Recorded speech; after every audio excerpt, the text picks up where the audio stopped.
Class 5th आपके पाठ की पहली विविध प्रश्नावली आज मैं करा रही हूँ। पाठ 1 से पाठ 10 तक पूरा मैं करा चुकी हूँ। अब ये जो विविध प्रश्नावली में है ये पाठ के अंदरों के ही हैं। निम्नलिखित पंक्तियों का संदर्भ सहित अर्थ लिखिए। ये पाठ 4 का है, मैं आपको बता दूं। पाठ 4 का है, ये भी पाठ 4 का है। जो मैंने भावार्थ कराए हैं पाठ 4 में, आप उसमें भी देख सकते हैं। और ये पाठ 6 का है ना। अगर आप उधर पाठ नहीं देखना चाहते हैं तो मैं इनके अर्थ आपको अभी अलग से भी बता रही हूँ। त्यागी तरुओं के जीवन से हम भी तो कुछ जीना सीखें। इसमें हम पहले आपको बता रहे हैं संदर्भ। प्रस्तुत पद्यांश हमारी पाठ्य पुस्तक भाषा भारती के हम भी तो सीखे नामक कविता से लिया गया है। इसके रचयिता श्री गोपाल कृष्ण कौल जी है। और ये संदर्भ हो गया। अब इसका प्रसंग में क्या आएगा? इस कविता में कवि ने प्रकृति से प्रेरित होकर मनुष्य को त्याग, सेवा या सहयोग की भावना का विकास करने की बात कही है, ताकि देश के प्रति हम अपने कर्तव्यों का निर्वाह कर सकें। आगे हम अर्थ देखते हैं। इसका भावार्थ है, पेड़ पौधे त्याग करके दूसरों को सुख पहुंचाते हैं। इन त्याग करने वाले पेड़ों के जीवन से हमें भी कुछ सीखना चाहिए। अब दूसरा आपका है, हम मेहनत के दीप जलाकर नया उजाला करना सीखें। तो संदर्भ और प्रसंग तो अभी मैंने जो बताया है वही आएगा। अब इसका अर्थ है, हमें अपनी कठोर मेहनत के बल पर देश समाज को एक नए प्रकाश से आलोकित करना सीखना चाहिए। तीसरा है आपका, चंदन को उदय बना डालूं तो रक्त प्यास बुझ सकती है। ये पाठ 6 का है। इसके संदर्भ में आएगा कि यह कविता हमारी पुस्तक भाषा भारती से ली गई है, जो कि पाठ का नाम है पन्ना।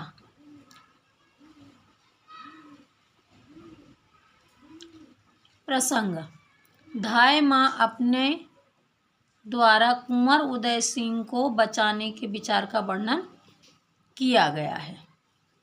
उसने सोचा कि यदि मैं चंदन को उदय बना दूं तो बनवीर जो कुंवर के खून का प्यासा है, यानी उसको मारना चाहता है, तो उसके खून की प्यास भी बुझ जाएगी और इस बच्चे के मृत्यु को प्राप्त होने पर उसका बदला भी पूरा हो जाएगा। अब दूसरा है आपका, निम्नलिखित कथन किसने किससे कहे, तालिका में लिखिए। तो ये मेरा बहादुर चिमटा आग में, पानी में, आंधी में, तूफान में बराबर खड़ा रहता है, ये किसने कहा था? ये पाठ मैंने आपको पढ़ाया है। आप बताओ, हामिद ने। किसने कहा था? हामिद ने। हामिद ने कहा था। किससे कहा था? अम्मी से। फिर दूसरा, इसमें रखा बुद्धि का फल भी तभी प्रभावशाली साबित होगा जब इस बर्तन का कोई भी नुकसान ना पहुंचाए। ये किसने किससे कहा? ये है बीरबल। बीरबल ने किससे कहा? लंका के दूत से। लंका के दूत से।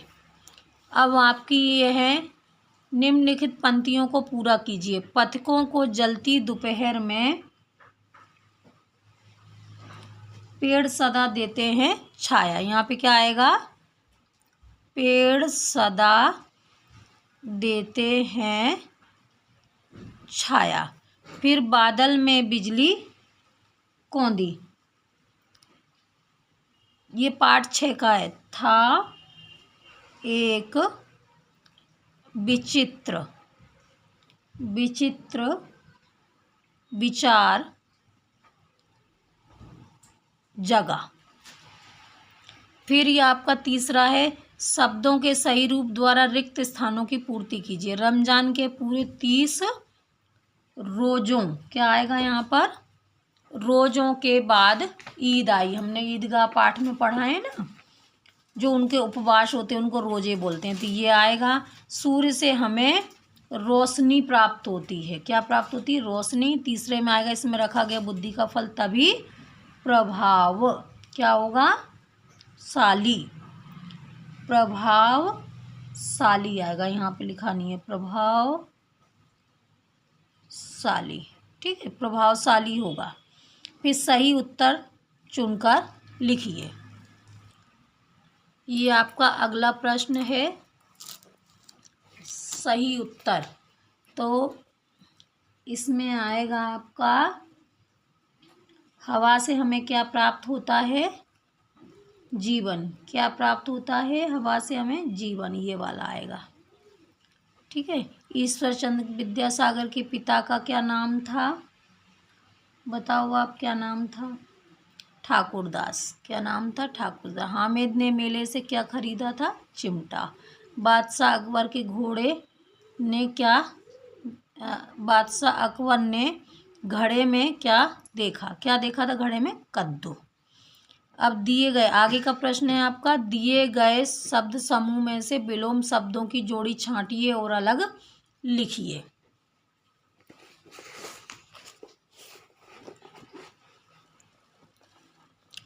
पहला हित, इसका आएगा अहित। धरती पृथ्वी, इसका आएगा अंबर। विश्वास का अविश्वास। जागना का सोना। महल का झोपड़ा। भलाई का बुराई। उठना का गिरना। उन्नति का प्रगति, अवनति, और धनवान का निर्धन। अब आगे आपका प्रश्न है, निम्नलिखित शब्दों के पर्यायवाची शब्द लिखिए। पर्यायवाची शब्द होते हैं जिनके कई नाम होते हैं एक जैसे। तरु, तरु के और दूसरे नाम क्या हैं, वृक्ष और पेड़।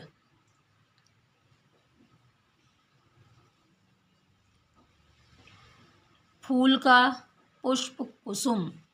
पर्वत, पर्वत का पहाड़ और गिरी। सूरज का सूर्य और रवि, ये पिछले साल भी बोर्ड परीक्षा में आया था। अंबर, आकाश और गगन। धरती का क्या है, पृथ्वी और वसुंधरा। अब आगे आपका प्रश्न है, निम्नलिखित तद्भव शब्दों की तत्सम रूप में सही जोड़ी बनाइए। ये तद्भव शब्द हैं और यहाँ तत्सम है। आग,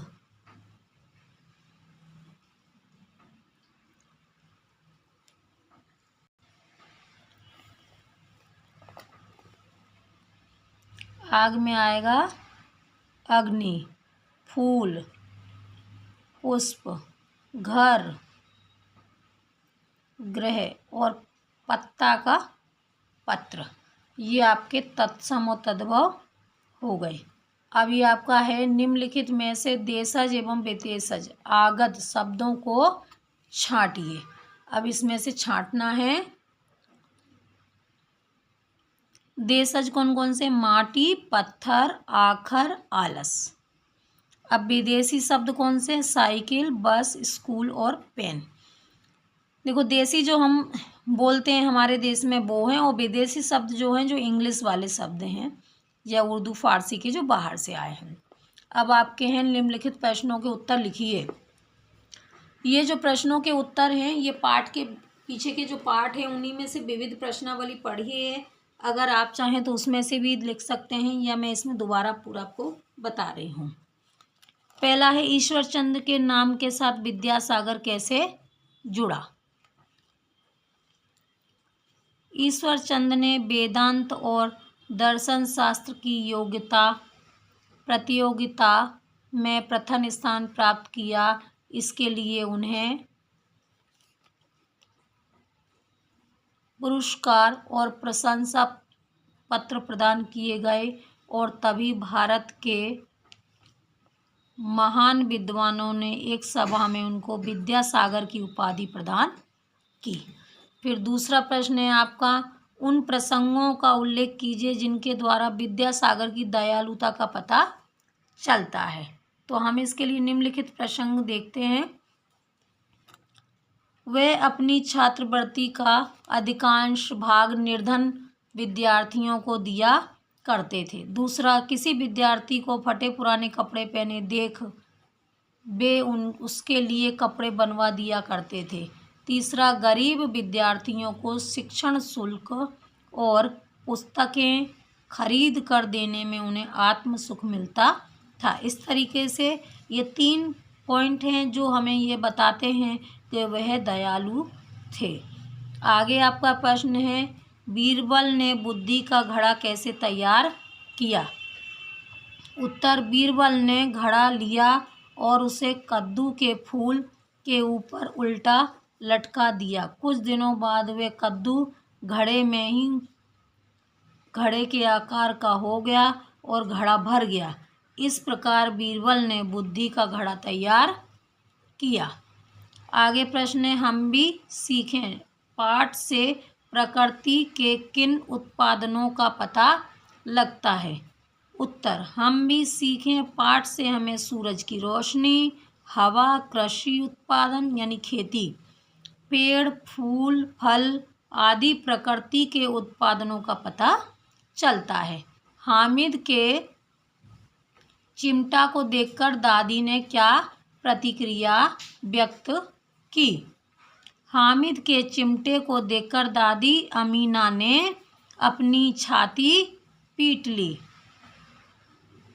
उसने कहा, यह कैसा बेसमझ लड़का है कि दोपहर हुआ कुछ खाया न पिया, लाया क्या चिमटा? सारे मेले में तुझे और कोई चीज़ ना मिली तो जो यह चिमटा उठा लाया। उनको ये लग रहा था ना कि छोटा सा बच्चा है, वहाँ इसका खाने पीने का मन किया होगा तो भी मेरे हाथ जलते हैं, तो ये चमीटा ले आया। पन्ना धाय का नाम स्वामी भक्ति के लिए क्यों प्रसिद्ध है? पन्ना धाय ने स्वामी भक्ति के लिए अपने पुत्र का बलिदान कर दिया था, इसी कारण उसका नाम स्वामी भक्ति के लिए प्रसिद्ध है। दशहरा कब मनाया जाता है और इसका क्या महत्व है?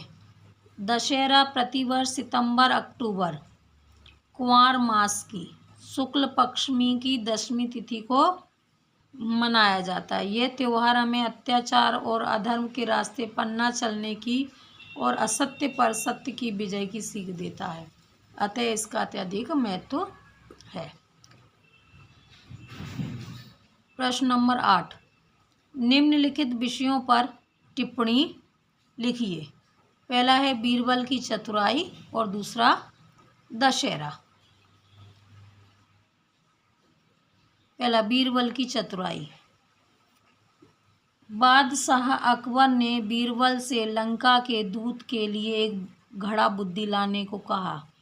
बीरबल ने घड़े को एक कद्दू के फूल पर उल्टा रख दिया और कुछ दिन उसको रखवाली करवाई। कुछ ही दिनों में कद्दू का फल बड़ा हो गया और वह कद्दू का फल घड़े के अंदर ही बड़ा हो गया, वह पूरे घड़े में समा गया। बीरबल ने इस घड़े को दरबार में ले जाकर रख दिया और कहा कि इस बुद्धि के फल का मज़ा तभी चखा जा सकता है जब बिना फोड़े ये घड़ा मुझे वापस कर दिया जाएगा। इस प्रकार अपनी चतुराई से बीरबल ने समस्या का हल कर दिया। अब दूसरा है आपका दशहरा। दशहरे का त्यौहार संपूर्ण भारत में मनाया जाता है। भगवान राम ने रावण को इसी दिन मारा था, इसीलिए ये विजयदशमी के रूप में मनाया जाता है। दशहरा सत्य की असत्य पर विजय का प्रतीक है।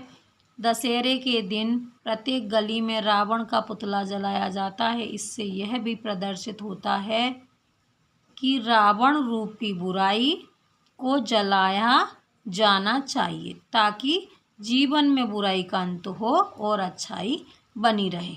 यानी रावण का जलाया जाना, यानी जो हमारे अंदर बुराइयां हैं हमें उनको जलाना चाहिए, त्यागना चाहिए।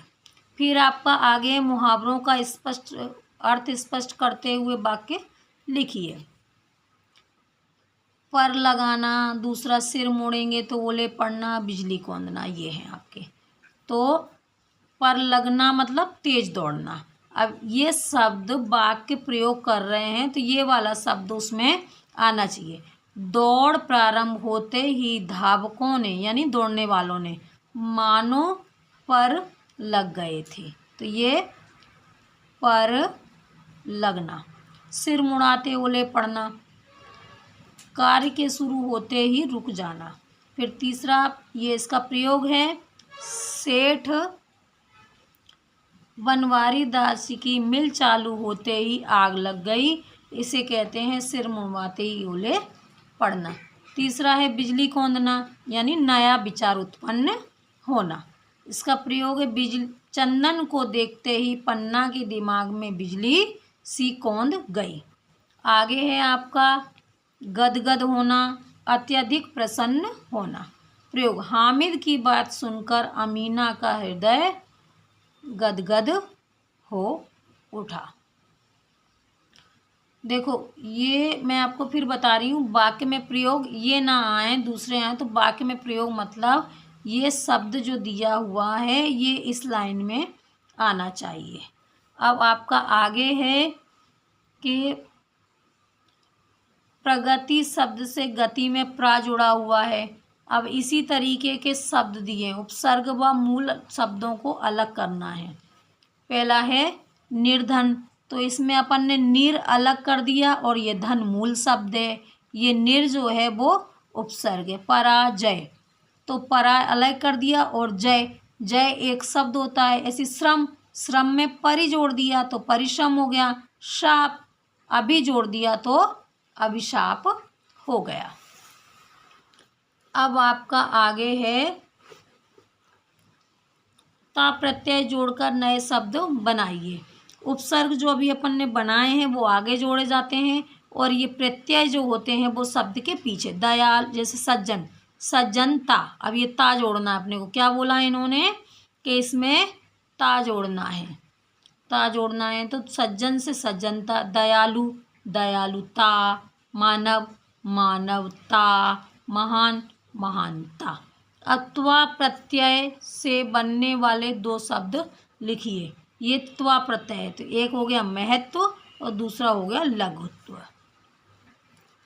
अब ये निम्नलिखित वाक्यांशों में से विशेषण और विशेष से छांटिए।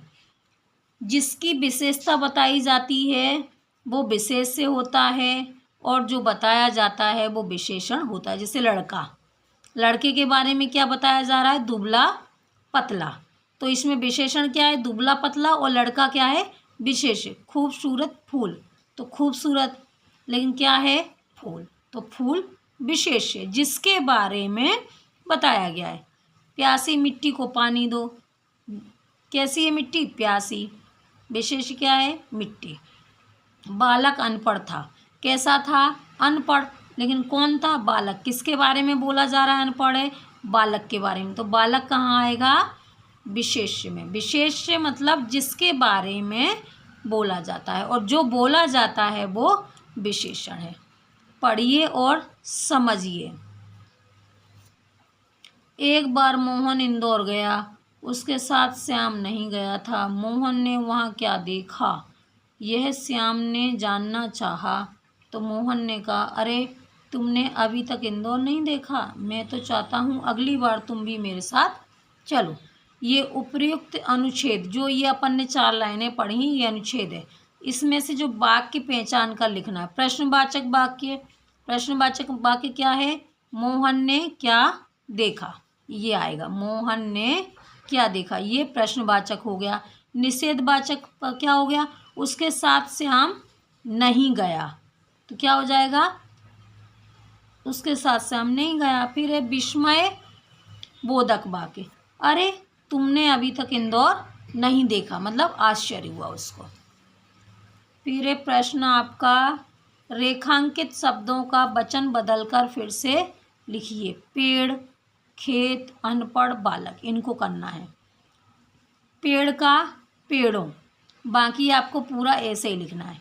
राम खेतों, यहाँ पे खेत है तो क्या हो जाएगा, उत्तर में राम खेतों में पानी देने गया। अनपढ़ों को पढ़ने दो, तो क्या आएगा, अनपढ़ों, है ना, अनपढ़ का। बालक जाता है, बालक जाते हैं। फिर इसमें विराम चिन्ह का प्रयोग कीजिए। देखो कैसे रंग बिरंगे फूल खिलते हैं, तो क्या आएगा, कैसे रंग, रंग बिरंगे के बीच में ये लगेगा लघु विराम चिन्ह, ठीक है, रंग विराम चिन्ह बिरंगे। देखो तालाब कितना सुंदर है, तो देखो उसके बाद में ये वाला चिन्ह आएगा, तालाब कितना सुंदर है। अब निम्नलिखित गद्यांश को पढ़कर नीचे दिए गए प्रश्नों के उत्तर दीजिए। स्वामी विवेकानंद के बचपन का नाम नरेंद्र था। उनका जन्म 12 जनवरी 1863 को हुआ था। इनके पिता का नाम विश्वास दत्त था, माता का नाम भुवनेश्वरी देवी था। उनके गुरु श्री रामकृष्ण परमहंस थे। उन्होंने शिकागो में विश्व धर्म सम्मेलन में भाग लिया था, जिसमें दिए गए व्याख्यान की सर्वप्रथम प्रशंसा की गई थी। चलो देखते हैं कौन से उत्तर हैं। उपर्युक्त गद्यांश का उचित शीर्षक लिखिए, तो क्या है, स्वामी विवेकानंद। इनका जन्म कब और कहाँ हुआ था, तो जन्म 12 जनवरी 1863 में हुआ था। इनके गुरु का नाम क्या था, प्रश्न नंबर 3 में, तो इनके गुरु का नाम था रामकृष्ण परमहंस। और सम्मेलन कहाँ हुआ था, विश्व धर्म सम्मेलन कहाँ हुआ था, शिकागो में हुआ था। अब है प्रश्न आपका, बीरबल की चतुराई की कोई कहानी सुनाइए। तो पार्ट 2 में योग्यता विस्तार का मैंने वो बनाया है, उसमें आपको मिल जाएगी पार्ट 2 बीरबल की चतुराई, वो आप देखना। चित्र देखकर 5 वाक्य बनाइए।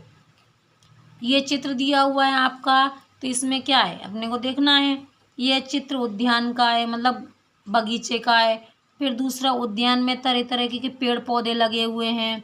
फिर तीसरा है, पेड़ों पर केले के गुच्छे लटक रहे हैं। फिर चौथा है, चिड़िया और अन्य पक्षी भी उड़ रहे हैं। बंदर पेड़ पर बैठकर केला खा रहा है। ये दिख रहे हैं आपको, ये चिड़ियाँ उड़ रही हैं, ये केले लटके हुए हैं, है ना। तो ये 5 वाक्य मैंने आपको बता दिए। इस तरीके से आपकी ये विविध प्रश्नावली खत्म हो गई है। अब अपन आगे पाठ देखेंगे, कौन सा है।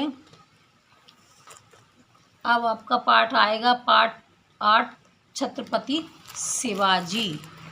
आपका ये तिमाही परीक्षा तक का हो चुका है। आप चैनल को सब्सक्राइब कर लेना और अपने दोस्तों को भी शेयर कर देना।